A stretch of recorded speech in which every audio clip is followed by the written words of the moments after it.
Welcome to another episode of the Talent Intelligence Collective podcast, the 22nd episode, in fact.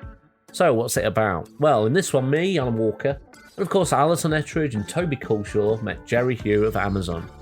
In the news bit, we covered off topics such as India ramping up on AI amid talent and scalability challenges. We heard how the over 50s are being blamed by the UK Chancellor Kwasi Kwarteng for our labour market challenges, and how corporate talent management, a concept pioneered in the 70s, being rapidly replaced by talent intelligence solutions. And then the Jerry bit, the bit you're really here for, we talked about Jerry's career path, the why and how he got to where he is today, a little bit about talent intelligence in high-growth businesses, and the benefits of senior managers working in materially different functions, such as folk moving from sales to HR. And finally, the timing around when the outputs of people analytics and talent intelligence should overlap to drive better strategic decision-making, and more, much more. So, get comfy, get listening, get learning, and stay intelligent, folks. Have fun! Before we get on with the main event, I just wanted to remind you that this podcast is proudly sponsored by our friends at Strategens, and here's a very well-spoken chap to tell you a little bit more about them. Strategens gives HR leaders the data they need to transform businesses with the speed and ease required in today's world. If you're ready to make decisions that aren't lengthy, costly, one-dimensional, or based on gut feeling, visit strategens.com. That's strategens.com to register for a Wednesday demo drop-in and find out more. Hello, I'm Alan Walker, and welcome to episode 22 of the Talent Intelligence Collective podcast. Yay! I'm joined on the show even, by my co-hosts, esteemed author and Amazonian, Toby Culshaw, and the brainly brilliant Alison Ettridge of Strategens. Hello, guys. Hello. Good morning. Thank you for having us on your show. You are welcome. You can come back next time. And of course, we have with us a guest. And for today's episode, it's Jerry Hugh of Amazon. Jerry, welcome to the podcast.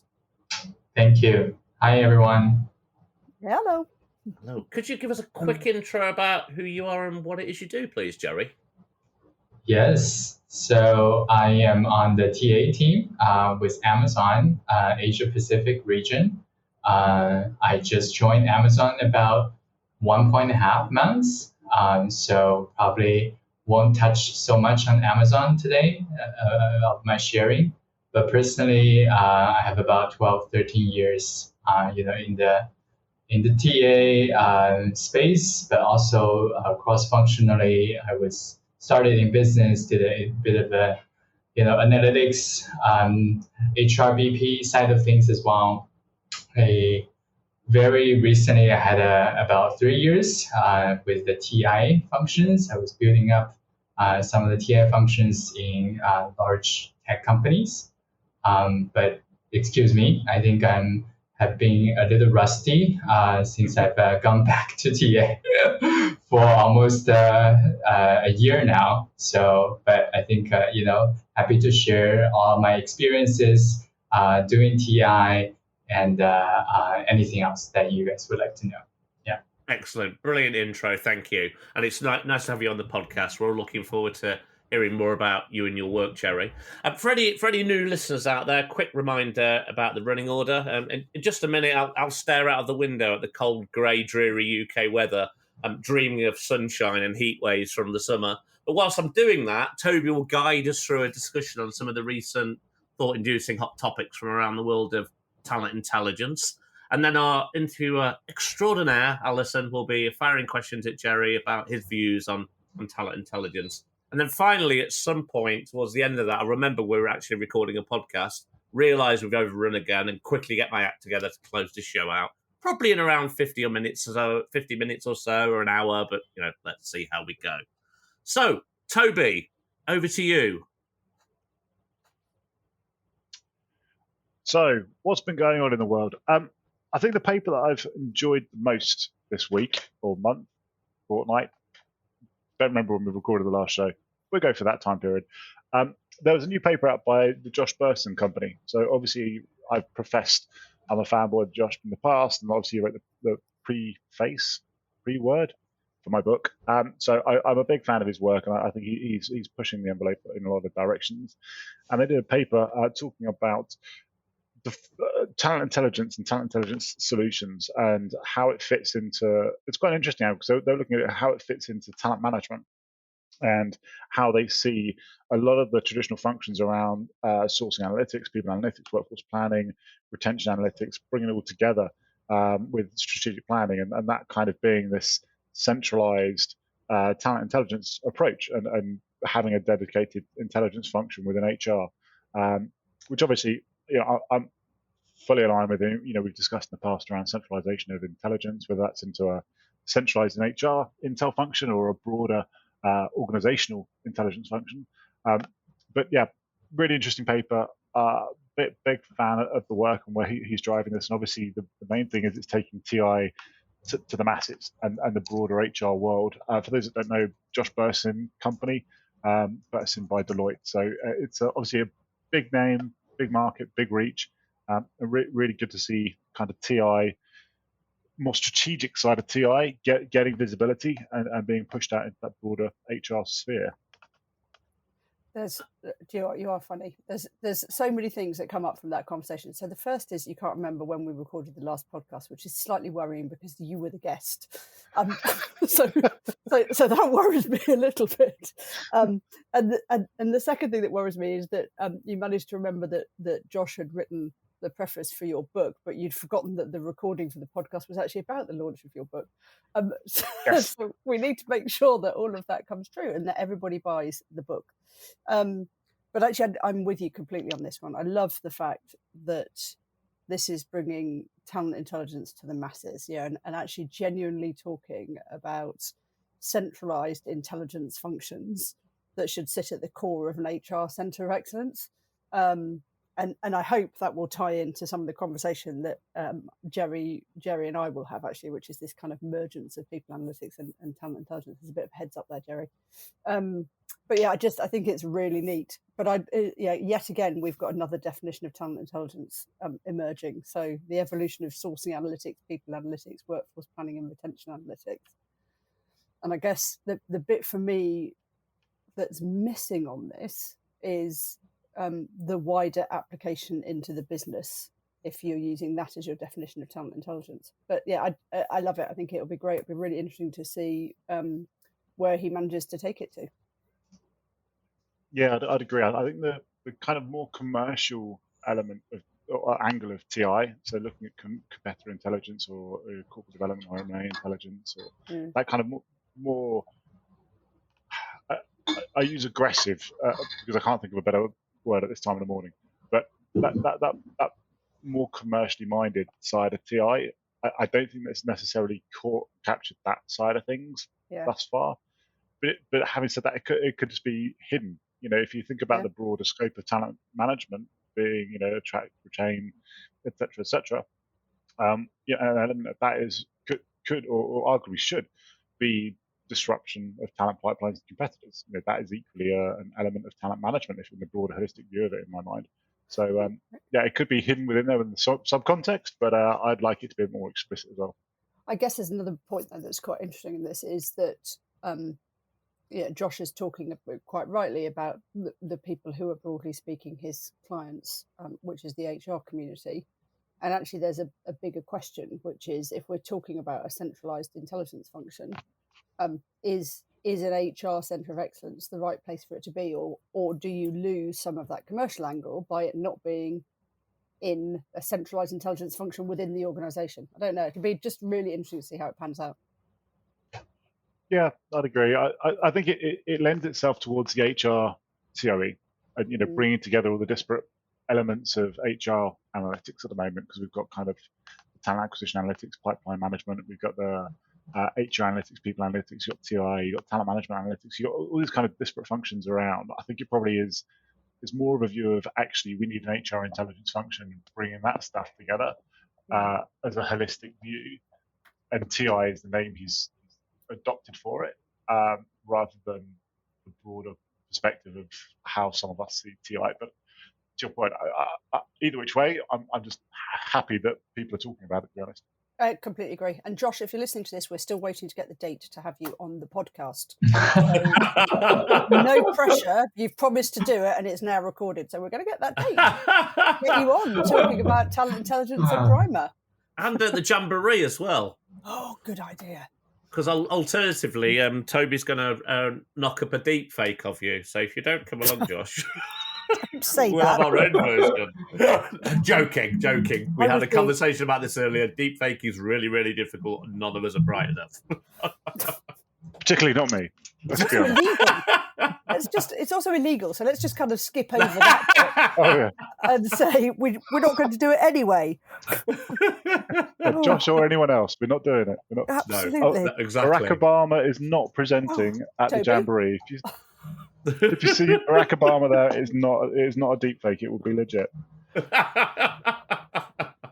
Right, shall we move on? What else is happening, Toby? Next on the news, India is one of my favourite talent areas, hot topic, hot market. There's been a really interesting report called AI Game Changers for 2022 by IndiaAI, which is a government-led industry group. It's basically looking at how effective AI adoption can increase India's growth rate and they reckon it's going to be by around 1.3% by 2035, which 1.3% doesn't sound a huge amount, but for context, that's an additional $957 billion. Wowzers. So a huge amount of value to India's economy, and that's all tied into India's dream of becoming $1 trillion digital economy. Really interesting paper. There's also been another report by NASSCOM, which is the National Association of Software and Service Companies, looking at how the AI adoption rate and they think the potential value add to India's GDP by 2025, so slightly shorter term, it's 500 billion alone by then. So real huge focus on AI and the ability to scale the workforce. The adoption rate of AI products there seems higher than other parts of the world. So 65% of AI prototype projects in India have reached production scale, compared to a global average of only 49%, and that was by Bain. But yeah, I think it's really interesting. A lot of companies are looking at India for their tech solutions in terms of the workforce, being able to scale workforces. Obviously, we've spoken before around the huge demand for talent in India and how competitive it's getting over there. So it's fascinating to see that India themselves are saying, well, actually, just brute forcing by human capital isn't going to solve our problems. We need to look at AI to really drive things forward. So I think it's really fascinating. So Toby, I please excuse me, I haven't read the article, but I've read the headlines of it. But is this India doubling down on adopting AI technology, or is it them doubling down on actually creating more AI technology, or is it both? Both. Okay. Both. So they already have a huge talent base driving AI tech adoption and tech creation, but it's also doubling down on, look, we build the stuff, make the stuff for everyone else. We need to adopt it and supercharge it ourselves. Okay. It's more holistic than that, isn't it? So they're including regulatory changes. So it's a really wide kind of strategy. What I'd love to know is who's the driver behind it. They talked about institutes like the Indian Institute of Tech, but actually presumably this is coming from government at some point. And I couldn't see that in the article, but forgive me if it's hidden in there. This was on computerweekly.com if anyone's after it. But I thought one of the things, if it has come from government, is we saw in Singapore, the Singaporean government, which I no doubt Jerry can talk about a bit later, make some really strong decisions over talent, building a talent workforce. Yeah. Yes. Which is amazing. Yeah, and we're now seeing it in India. With all due respect to the UK, what the hell are we doing? Because we don't seem to have a skills strategy at all. And so I think there's something really interesting in that countries, particularly countries that are strong in tech, appear to be leapfrogging. So on that talent piece, right, when I read it, my first thought was, there was this great migration thing going on, that, most of the Indians, right, previously overseas, they actually decided to go back. And then a lot of them in the Silicon Valley area, they are actually working on AI. And I thought this probably is another initiative the government tries to, attract people to come back. Really interesting. And actually, that reminds me, I came across a business, God, I can't remember the chap who's leading it, called Move Me Back, which I just thought was really cute, which was set up. I'll try and dig out the name of the entrepreneur and I'll add it onto some chat or follow it up with people. Set up by a guy who wanted people to go back to the African economy. And it's all about promoting the roles and the leadership roles in the companies that are going on in Africa now, and about diasporic talent effectively coming back. So sorry, I've gone off track slightly, but Jerry, your comment made me think of that. The company's called Move Me Back, and I will dig out the name of the chap. Great. This was always going to happen, wasn't it, at some point? The kind of great levelling of the global economy, so to speak, and countries that maybe have been perceived 20, 25 years ago as developing nations are fast catching up with the likes of the so-called more developed nations in the West. Then ultimately, there's only so much talent to go around. There's only so much money to go around, and those countries are, with that talent, probably going to get their bigger slice of the money eventually. Yeah, absolutely. Charlie Sequilor is and forgive me, I probably pronounced that name incorrectly. So Move Me Back. I don't know why I've suddenly decided to give them a big push, but I have. There you are. I just thought it was really cool. When did you start your advisory role with them? I haven't. I think it's about time I did, frankly. I think they're really cool. I just thought it was just a great concept. It strikes me as, and that Strategens is fed by lots and lots of data sources, right? And that's where this conversation started. But actually, it struck me that they're trying to create almost a LinkedIn for Africa, if you think about it, in that way. And I just thought that was quite cool. So that's how I came across them. There we are. Sorry, I've gone off track completely. I think it raises another good point, though. Like, combining the two bits we were saying there about the access to talent and the future access to talent, we are seeing a definite, obviously, issue at the moment, which it shouldn't be a surprise. I was writing papers about this 10 years ago about the demographic cliff we're facing and the fact that the Western economies weren't really doing anything to address that at a governmental level, because generally governments aren't looking that far ahead. They look 4 years ahead to what their next cycle is going to be to see if they can get voted back in again. Then they're not looking multi-generational ahead.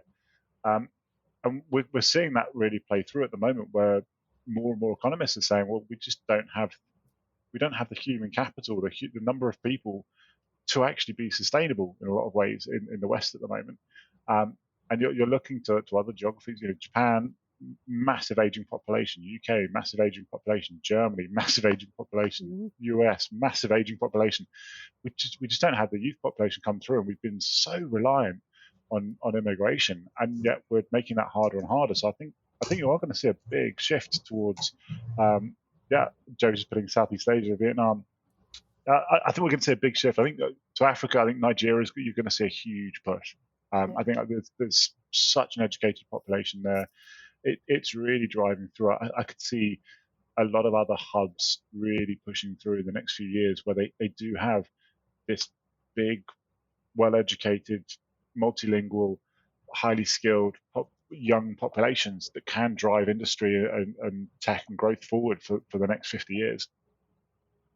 Yeah, really. I think it's all massively changing. As you said, this has been around for years, right? We've been talking about this for years, and it strikes me that everybody is suddenly doing something. I just hope I was going to say it's not too late, but that sounds a bit dramatic. But you know what I mean? It's just kind of like we're all chasing our tails rather than being on the front. The UK government solution is to try and persuade 50-year-olds that have retired to get out of retirement.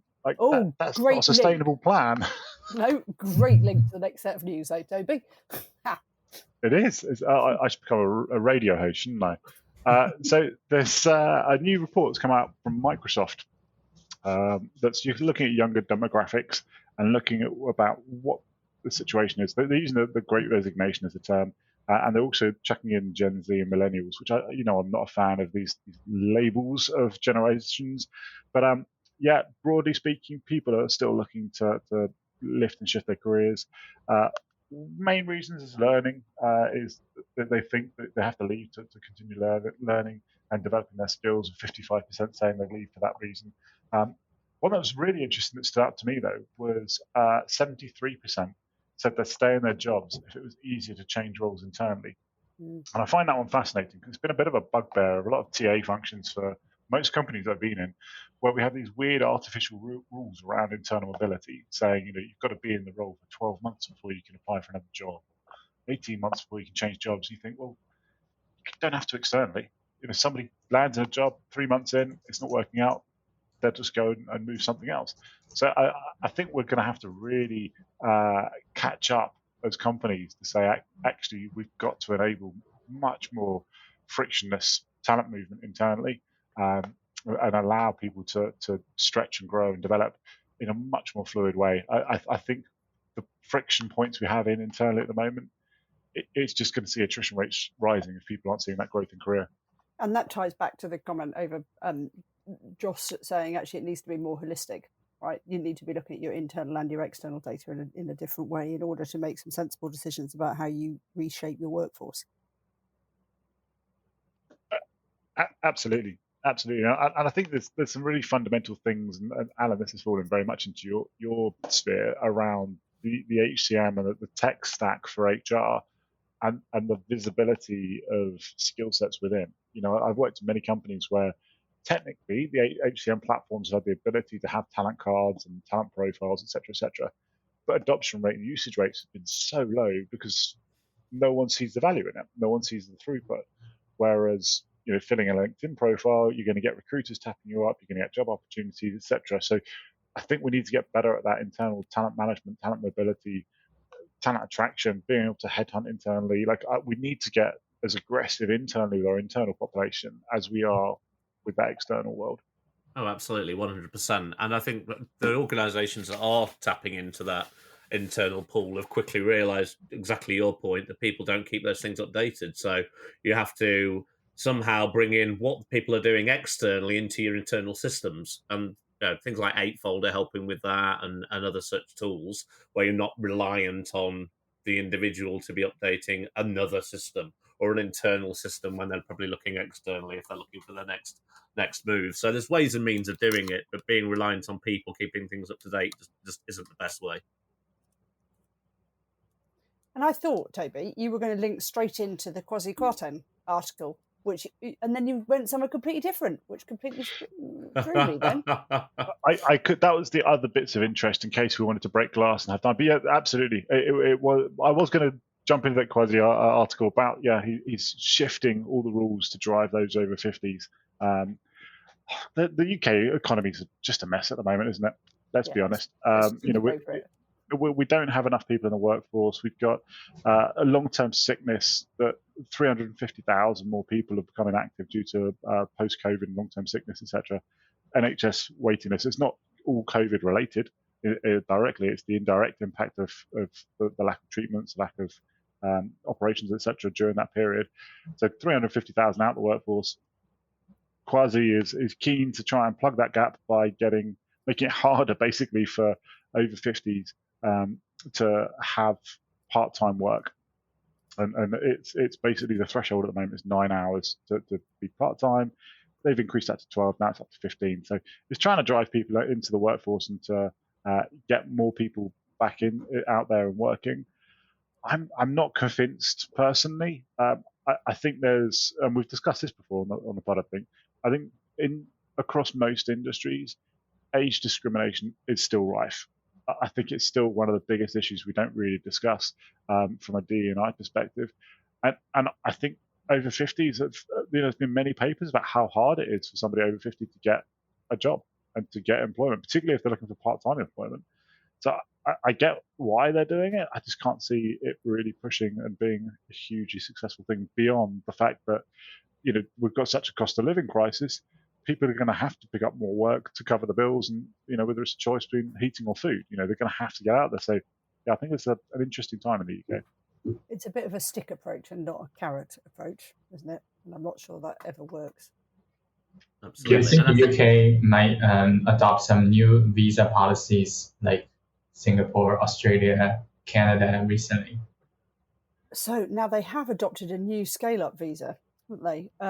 Which Yeah. I should know more detail about, but they already have in order to try and get more tech talent into the UK. So if you're in a scale-up business or a fast-growth business, it's easier for you to get a visa, particularly if your family are part of the kind of EU settlement scheme. So a job offer, certificate of sponsorship, those sorts of things, knowledge of English. And forgive me, you can tell I'm doing it kind of on the fly. But they already have for scale-up businesses. Whether or not that will go broader or wider, I don't know. But actually, as a scale-up business, it's been incredibly useful for us. That's great. Yeah. Hopefully some immigration support for the refugees as well. Yeah, absolutely. Yeah, without a doubt. As somebody who's recently brought 17 refugees back to the UK from the Ukraine war, we know that some of them have settled well and they've got work, but there's some of them are really struggling, and there's no logical reason why. It makes no sense whatsoever. There's just apparently a shortage of talent and millions of jobs open, but for whatever reason, these guys are struggling to find work, and the English isn't the barrier for them. So, yeah, we need to be better as a country, full stop, don't we? We seem to make it hard for some people to get work, and sometimes work is hyper-focused on the wrong people when there's this massive pool of untapped talent that we should be making it easier for. Absolutely. And not with a stick. Not with the stick, absolutely. Let's go to Australia, Toby. I'm sure it's better in Australia. Australia, yes. So the Australian labour market is, it would seem, making a strong recovery. The ABS data is saying so. ABS is Australian Bureau of Statistics, and they've shown the latest report that the number of people employed increased by over 33,000 people last month, bringing the increase since August last year to over 570,000. And that's Innes Wilcox, chief executive of the Employer Association, said, contrary to the views of the doomsayers, the ABS labour force data released today points once again to a strong recovery of the Australian labour market. So it seems to be doing okay on the face of it. There's always the definitional differences, whether how you're defining unemployment. There's often the part-time to full-time conversion. Obviously, a lot of countries like to change the definition of unemployment and underemployment to whatever the political stances at the time or what they're trying to push. But on the face of it, it seems that the economy is pushing and driving. They're getting people into the workforce. Things are picking up post-COVID. Obviously, there's a huge amount lockdown over there during COVID, and the tourist industry got absolutely smashed. So, it seems to be on a positive turn. Absolutely. Anyway, listen, guys, we've chatted enough news, I think. Is it time to chat to Jerry? Perfect. Yeah. Hi. Yes. Wow. Excellent. Right. Alison, over to you. Jerry, thanks so much for coming on today. I was really excited about it, not least because I think that where you started life and where you are now is quite interesting. And the journey to your kind of career journey and the starting point, and hopefully I'm going to just start with your career rather than anything else. But if there's something more exciting I should dig into, let me know. But you started life as an entrepreneur in residence in the Bay Area with Groupon, yes. And then went on and co-founded a business. And then since then you've worked for big corporates. And that's actually quite an interesting shift. I just thought you could, can you talk through it? What kind of made that happen? What was the kind of either the desire or the pull to not be co-founding a business, but to be in a corporate and learning? I think it's really interesting. Thank you. I don't know if it's fortunate or unfortunate.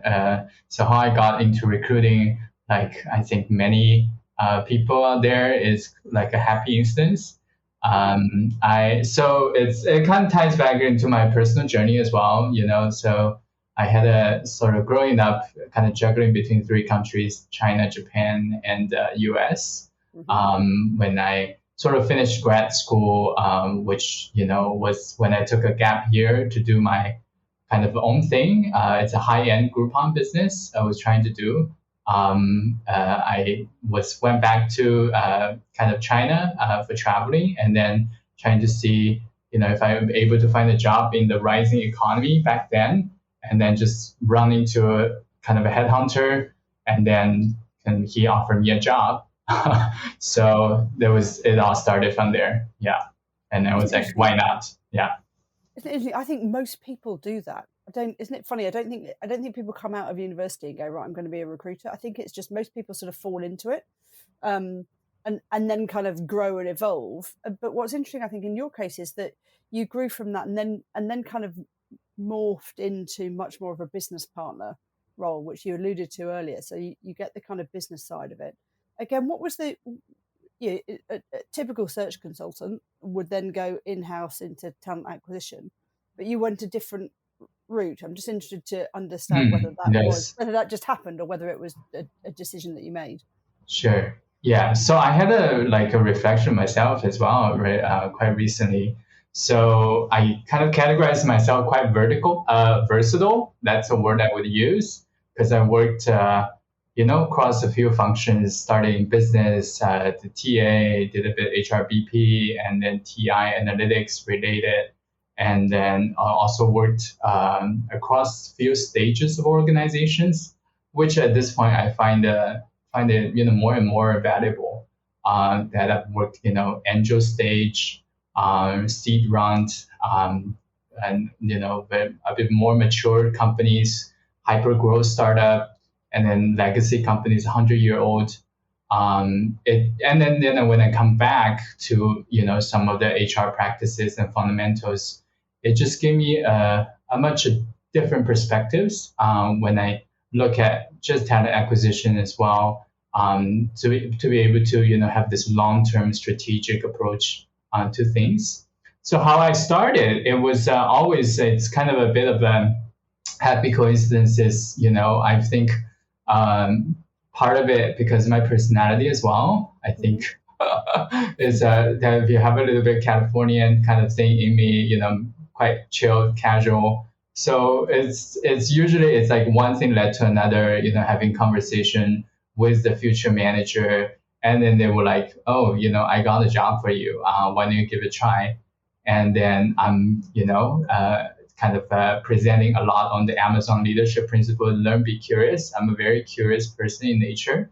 So I'm always like to kind of switch seats, changing perspective to see, hey, so what is your view, right, as a HRBP when you view talent acquisition, right? What do you think that, talent intelligence is really useful for you, right, as a business leader?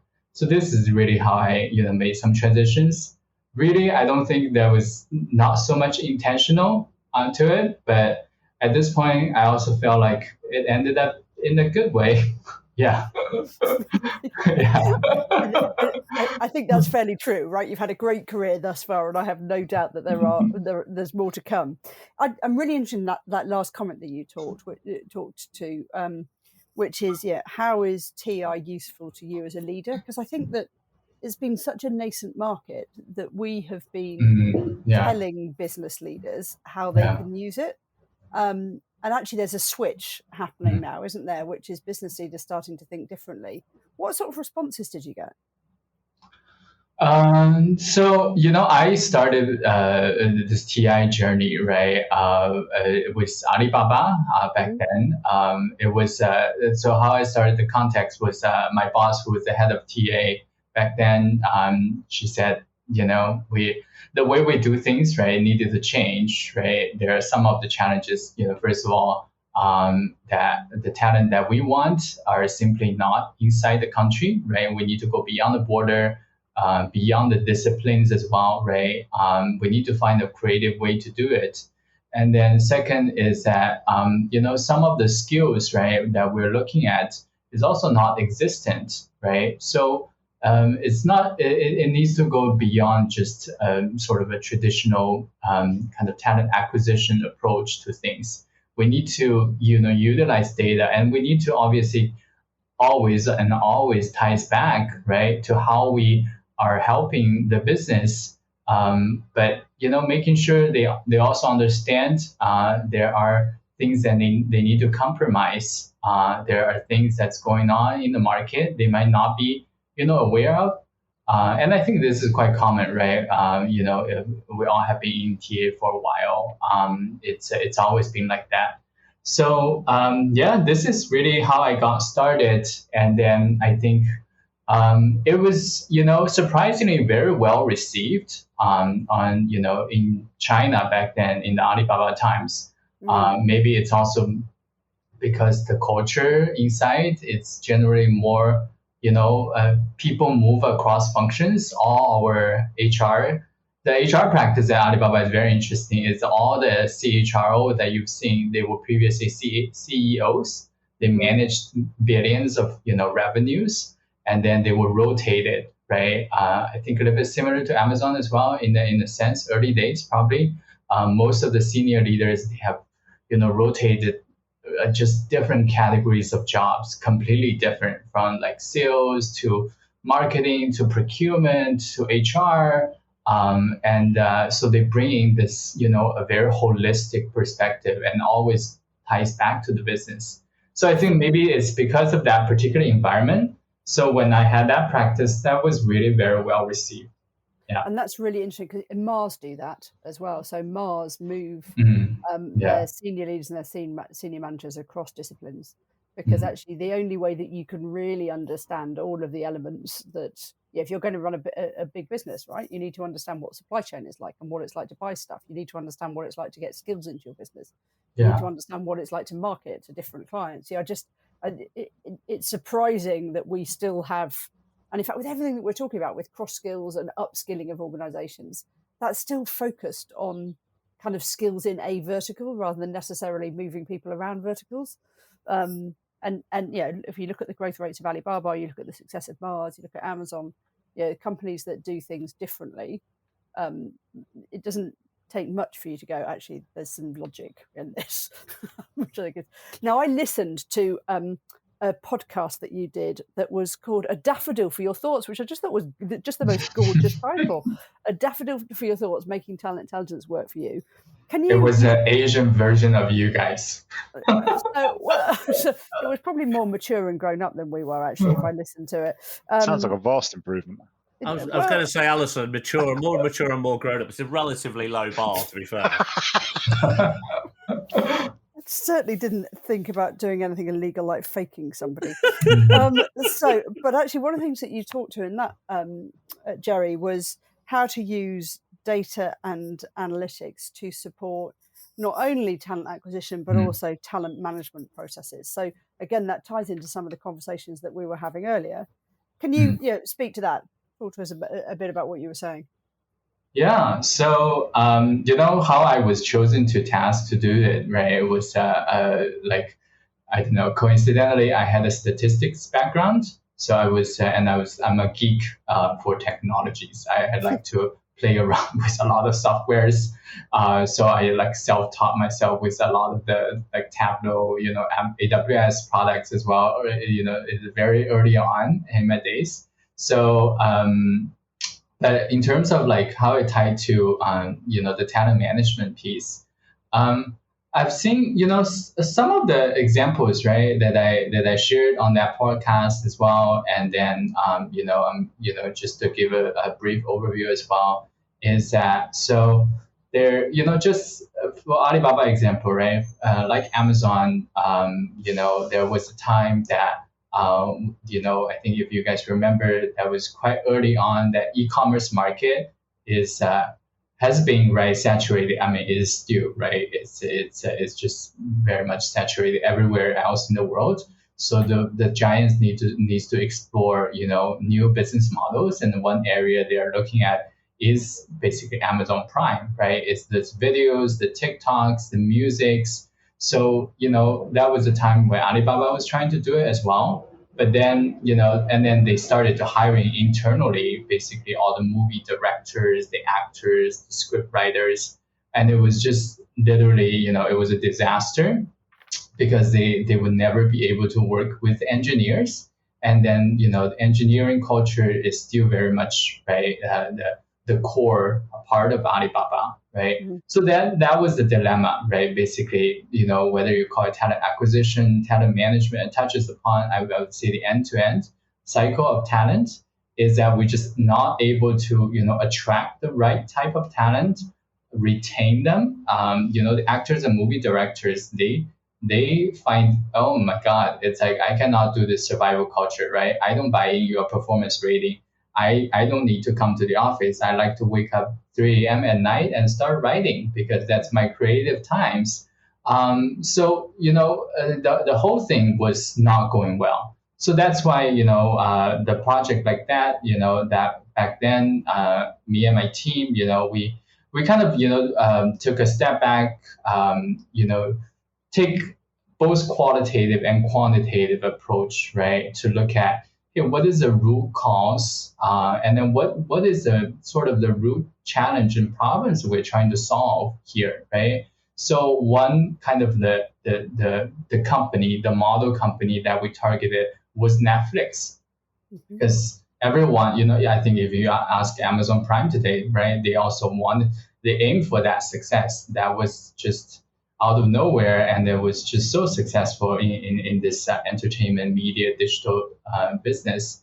And then we turned, and then it just happened. Nobody really actually took the chance to actually think of those questions right in the beginning, because it was busy to say, hey, there's a fire. Hey, we're not hiring, the best kind of movie directors. That's why we cannot produce the best work. Or, they're leaving because we don't have the best kind of tailored approach to retain them. And then it just happened it feels like we're just solving the wrong problems. Lack of a better word.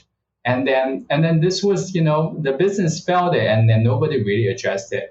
And then so that was kind of, when like the TI function back then, we utilized a lot of data, right? We did a very deep dive search on how Netflix thrive, and then what is the secret ingredients behind how they retain, right? And then you guys probably also all know, Netflix has this radical culture, right? It's this 100-page that employee handbook thing.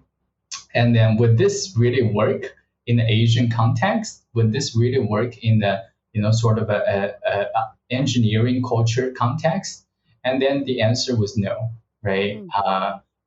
So the data, right? It's both qualitative and quantitative. We flew our CEO of that business to meet with the founder Reed Hastings, in LA, and then we utilized a lot of the data points from just to see the kind of competitive data points, right? To see, why does Netflix employees are so happy, right? That even though they can take leaves whenever they want.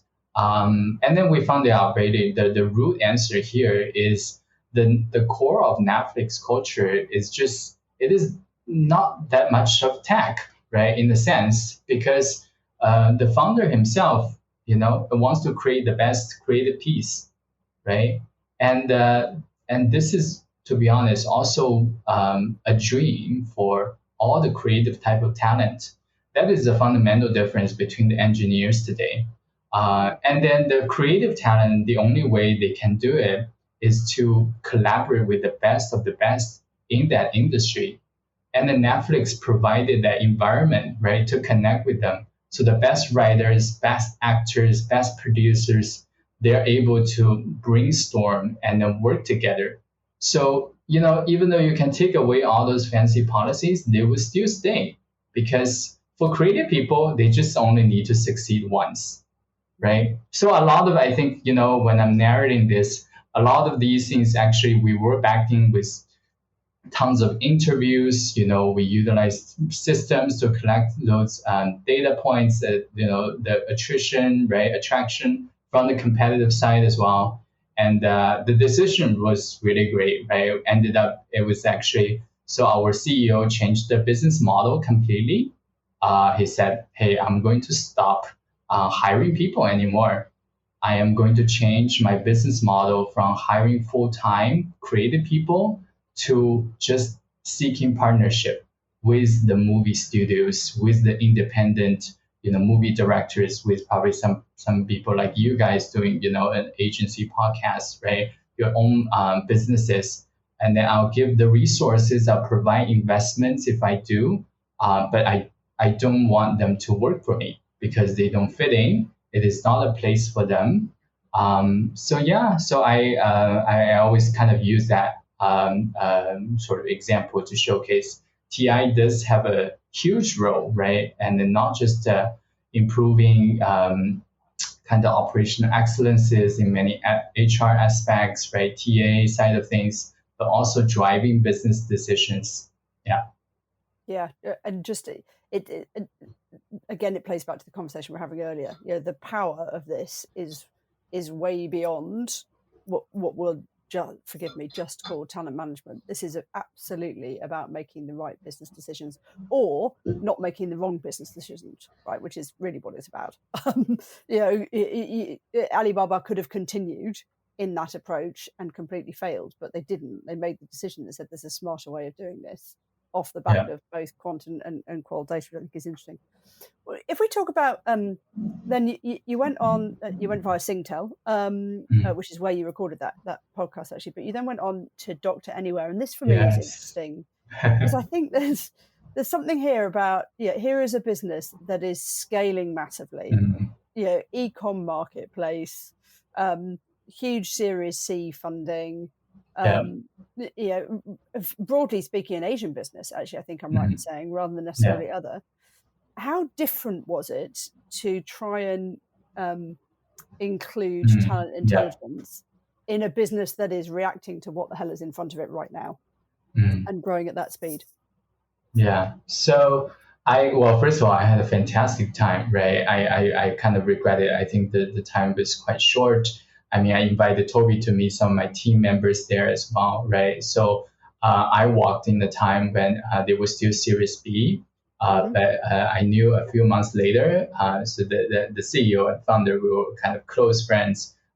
He told me that, it's going to scale to Series C, that there's money coming in. So we needed to stand alone kind of TA function, because previously it was all sort of HR generalist type of, role for that HR function. So I was tasked to build up, and I was the first recruiter.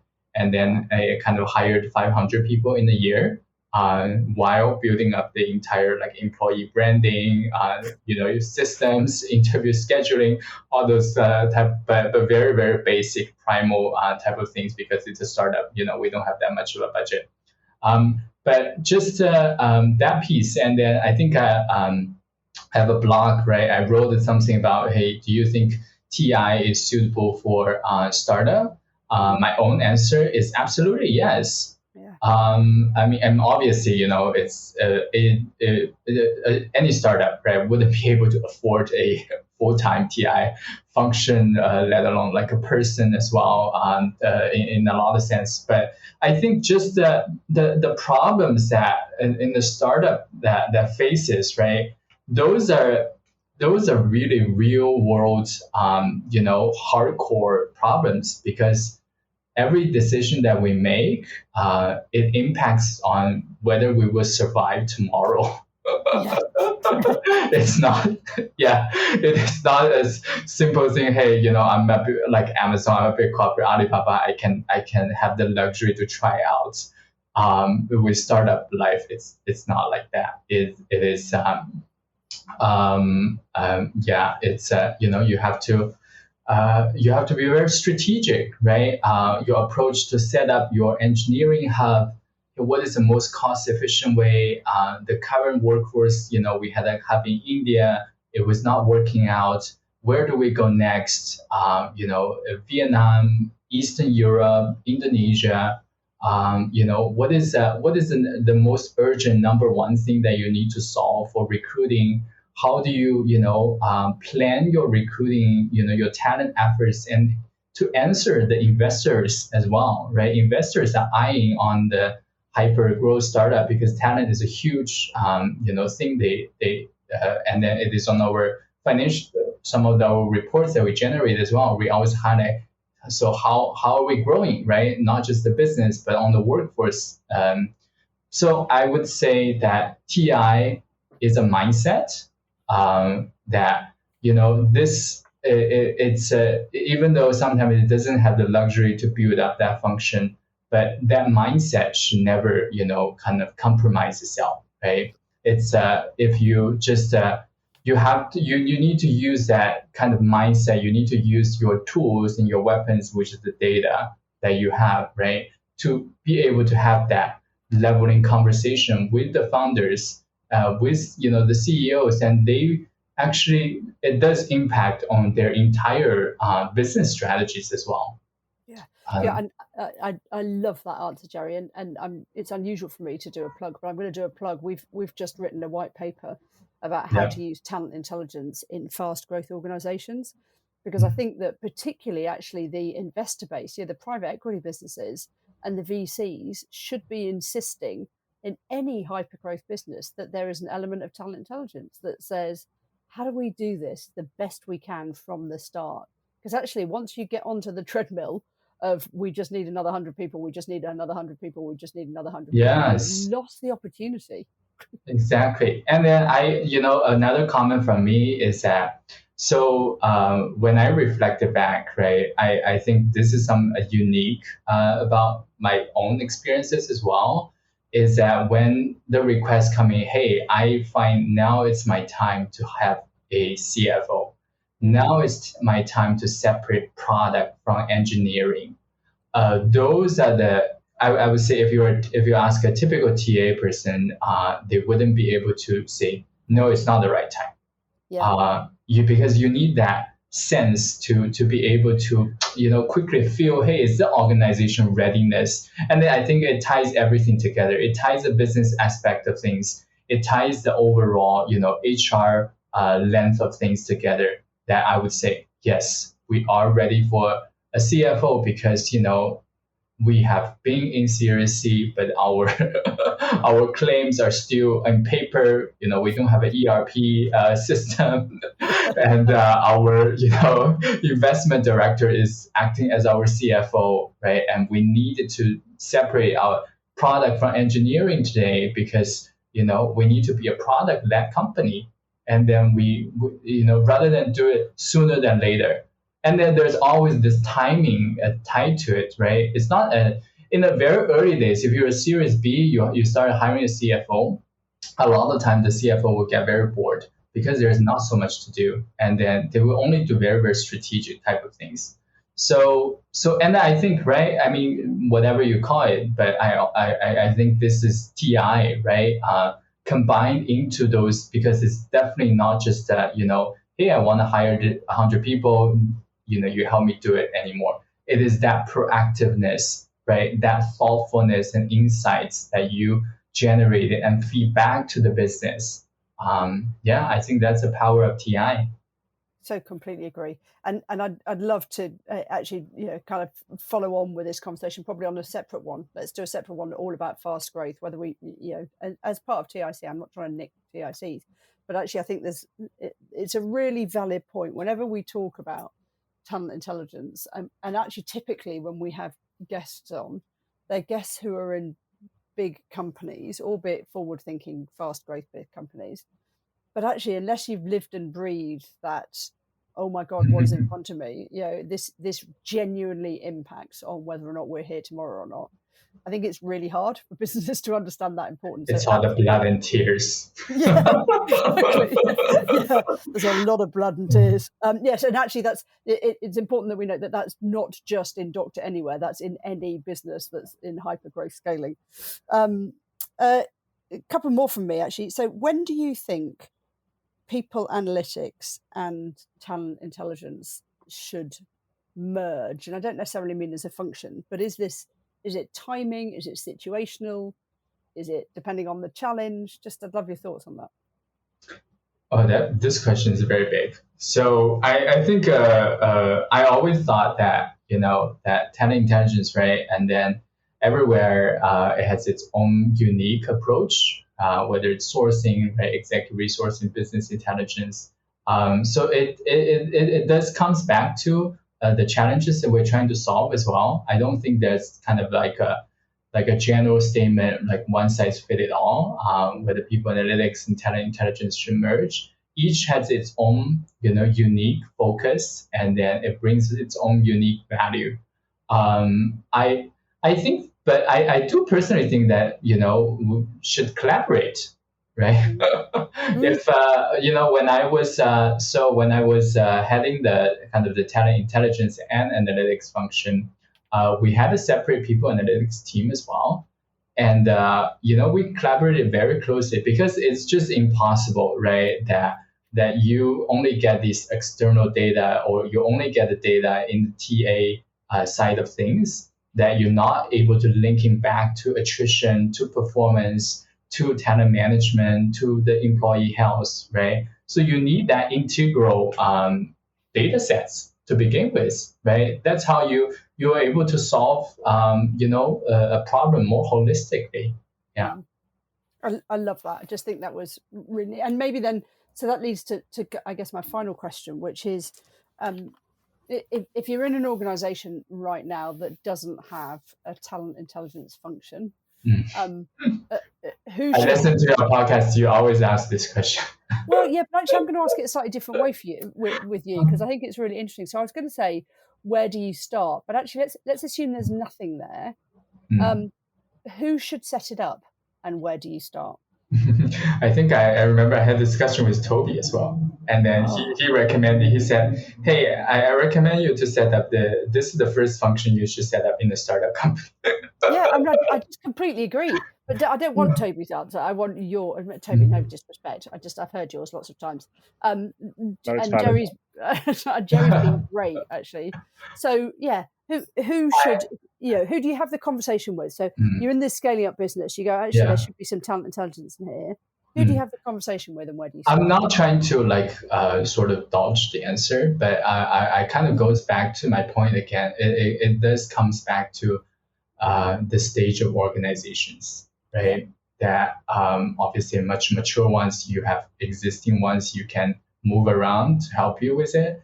Back when I was with Alibaba, right? I mean, I was an available resource, and then they took a shot at me. But I think when you are a startup company, a lot of times your first thing, right? I still remember my CEO told me the first thing is people need to get paid. Yep. Yeah, as an HR, that's your number one job. So the priorities are just drastically different, right? But I think, to be honest, if the startup company, there's no HR COE or whatever, right? It's just a HR generalist, 3 people type of show. I think you need to have somebody with that experiences, or at least that mindset, right? So, or at least, I would say your head of people, your CHRO of a startup, they need to be having that mindset, and they need to buy in this, right? So they can utilize this to really drive the conversations with the founders, with the business leaders, and then they will immediately see the results of it. Yeah.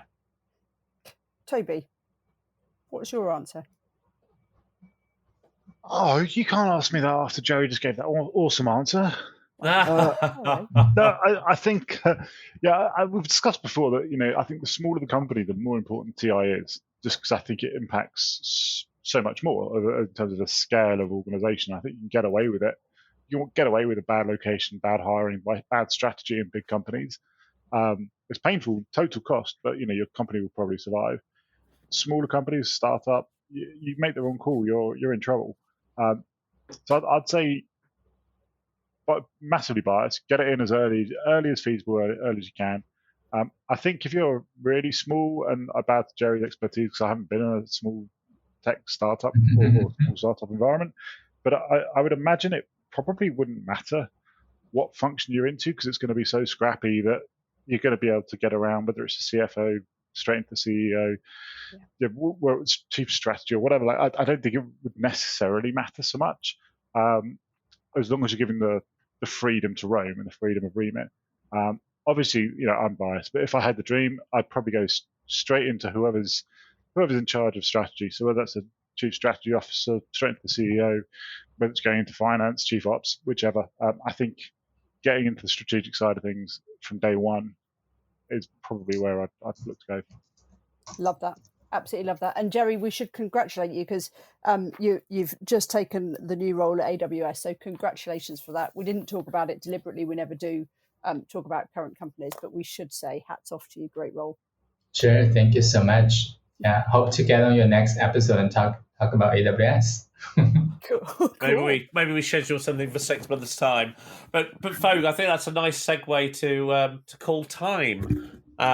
We can release Jerry. I know you've got a busy evening ahead, Jerry, so we can let you get back out into the real world. It's been wonderful having you on the podcast. How was it for you?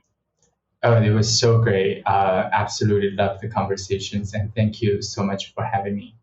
God, thank you for being here, Jerry. You've been awesome. Thank you. Yeah, you're more than welcome. Alison, Toby, thank you for co-hosting my podcast with me. Thank you for having us as guests. Yeah, you're welcome. You're welcome. And thanks to all our listeners. As always, without you guys, we wouldn't have a podcast. So thank you so much for your support and hopefully your continued support. And stay intelligent, folks. Bye. Bye. Bye. Bye.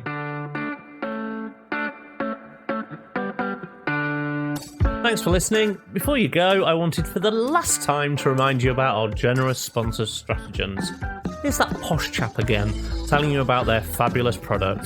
Strategens gives HR leaders the data they need to transform businesses with the speed and ease required in today's world. If you're ready to make decisions that aren't lengthy, costly, one-dimensional, or based on gut feeling, visit strategens.com. That's strategens.com to register for a Wednesday demo drop-in and find out more.